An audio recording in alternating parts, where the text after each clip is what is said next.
The index patient ambaye alikuwa na hii ugonjwa aliingizwa hapa tarehe 4 kutoka kotini CMC Thika court. So tumekuwa tukiwa na a rise in infections. Kukawa na watu 10 tulipata tarehe 9, and then wakaanza kuongezeka mpaka tukafika visa 38.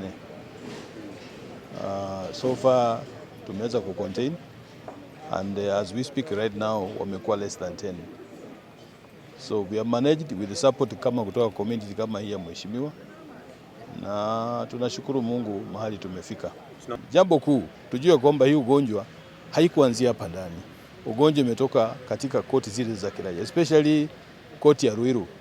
Imetuletea cases karibu 4 mfululizo. Siku ya kwanza, siku moja wameingia 4 wote wako na cases za cholera. Ukiangalia kwa mama hawakuwa nazo, lakini pia hiyo siku yenye hawa waliingia 4 walikuja na mama mmoja pia akiwa na kesi ya cholera. So hii ugonjwa tumesukumana nayo, lakini tunafurahi tukisema ya kwamba hata kule raia pia vile mheshimiwa amesisitiza hapa, kuosha mkono, kuzingatia mazingira ya afya, itakuwa vizuri. Wote saa hii wako stable. Kuna wawili wako admitted county referral pale Thika level 5, na kuna wale wamebaki hapa wako 7. All of them are stable. Only one active case ambayo alikuwa maybe ameendesha leo asubuhi, lakini pia madaktari wanamhudumia. So all of them are stable na out of any danger, na hakuna fatality yoyote. Hatujapoteza mtu yote katika hiyo jitihada yote. Kando ya sisi kama Kenya Prison Service kuja kufanya hiyo maneno, pia huwa tuna alliance na County Health Services. So utapata pia tunapata usaidizi mwingi sana kutoka kwa county.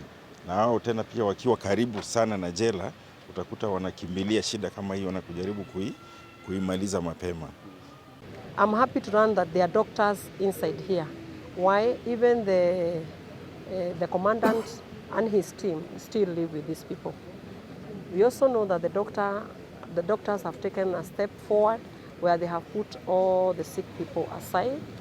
I don't want to call it quarantine, but they have been put aside so that they can be treated there, so that they will not be able to pass over the disease to the other inmates. I would also want to say that just like COVID-19, it is all about cleanliness and hygiene.